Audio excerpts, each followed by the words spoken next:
Hey there again, everybody. Boyd back with you, and I'm here for the finale of our first Lunar Landing model kit.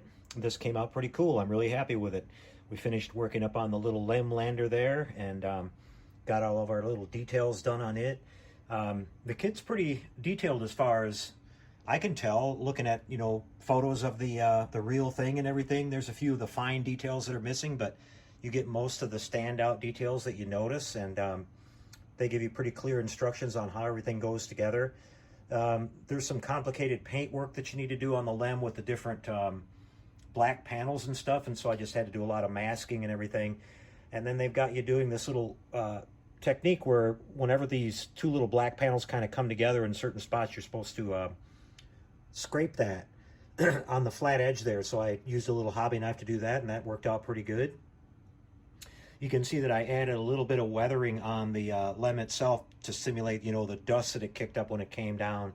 Kicked up an awful lot of dust with that huge rocket motor blasting away. You could actually see it in some of the footage when they were getting close to the ground. But our shadow effect worked out pretty good. What I did here to complement the base a little bit more, you guys, is I went and I took some of my white artist chalk and I kind of highlighted some of the high spots here to bring out the bright light. And I put that on the front side of the rocks, and I made, the back side of these rocks darker, like they were in the shadows too, to kind of, bring that whole theme together with that shadowed look.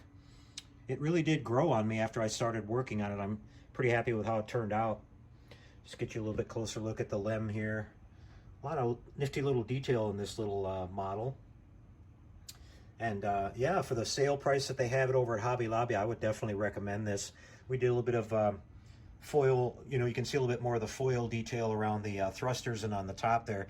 I just used some of the regular household foil and then just glued it on with regular, like Elmer's glue. That worked really good for that. There's a guy on YouTube that actually does bare metal foil like that on his cars, and it looks really, really good. I was surprised. I think I'm gonna actually give that a try. You just use regular foil and use glue instead of having the backing that's on it, and once you smooth it all out and then cut off the edges, it looks really good. But yeah, we got our little experiments down here. You got the seismograph here. That's a stereoscopic camera, and then you got the laser reflector over there. This is a solar wind experiment over here, and then they have the little camera. The camera, I did a little bit of modification on it. They had the lens in the middle of it lengthwise, and it's supposed to be on the end like this. So I sanded that little detail off, and I just took a little piece of sprue, round sprue, and shaved it down and glued it on the front to make the little lens on that. There's supposed to be a cord that comes off of it too that goes over to the lander, but I suppose you could kind of glue it down there and then have it kind of come up underneath of the lander, maybe glue it so it looks like it's going up in there. But if you glue it to the lander, you're kind of stuck with that, so I just kind of left that part alone. But yeah, it worked out really good. I'm really happy with this little kit, you guys. So a lot of fun working on this, and it all turned out really nice. Not bad for a cheap little kit like it is. Like I said, you can get these over at Hobby Lobby now for, I don't know, probably under $20 if you use the 40% discount. So that's a heck of a deal, and it turns out pretty cool. I hope you guys enjoyed seeing this. We'll, of course, have a couple little pictures of it here at the end. I'll try to get some interesting low light shots for you. If I give you guys a little close-up of the astronauts themselves, we just did a little bit of a wash on them and painted on those little details on their hoses and stuff. I did add some antennas on the top of their backpacks like that out of some wire. So yeah, I guess that's about it, you guys. This has been fun. By the way, I've got a little surprise for you guys here at the end of this too on the subject of real space. I had something that I had begun working on quite a while ago, I think during one of the old model shop shows, and you guys that used to tune into those might remember that. I had gotten it started and I never finished it, but I decided while I was working on this, I would throw that in and we'd have a little surprise here at the end. So I'll be right back with that, you guys. Okay, you guys, well, here's our little surprise that I saved for you at the end here. This is the old Man in Space kit. I started this probably 3 years ago, and I got couple of the small rockets there built, and then I still had left to build the Saturn V and the Saturn 1B, but I decided to go ahead and get those finished up. Now, I wanted to show you guys this really cool little cardboard diorama that comes with this kit. I'm sure it didn't come with it back in the day. This kit's probably been around since just about the time when the space program was started. So it's a very old kit, but this little extra thing they give you here is just really, really cool. And I had no idea how it was going to look when I built it up, but I really think it's pretty neat. But you've got these rockets, which the coolest thing about them is that they're all in scale. It gives you an idea of the massive program that Apollo was. You start off here with the little Mercury Redstone rocket that took Alan Shepard into low Earth orbit, and then you move up to the Atlas, the Titan II, the Saturn 1B, which was of course the kind of infamous cockpit fire that they had during Apollo 1, and then all the way up to the massive Saturn V here. And you can see they give you this really cool cardboard gantry with this thing.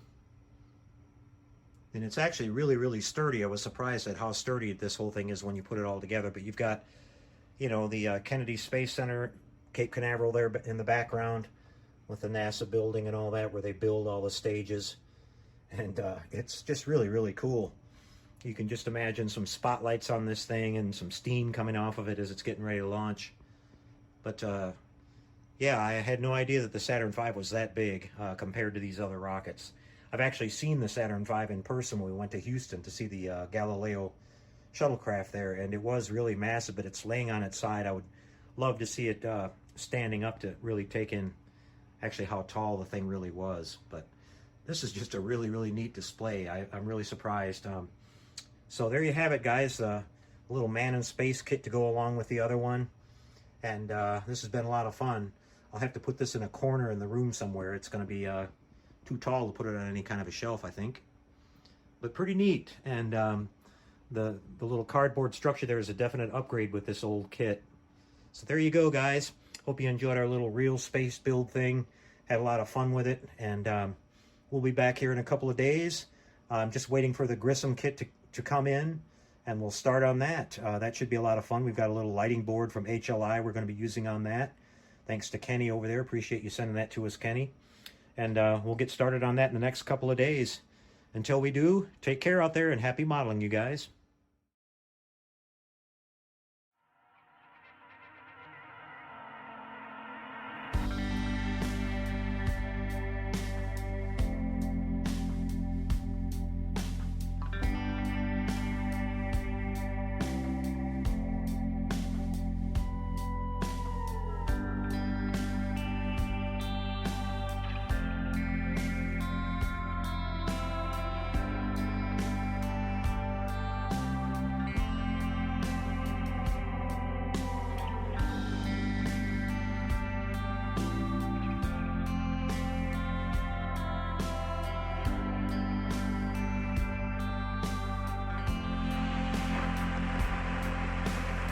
It's one small step for man,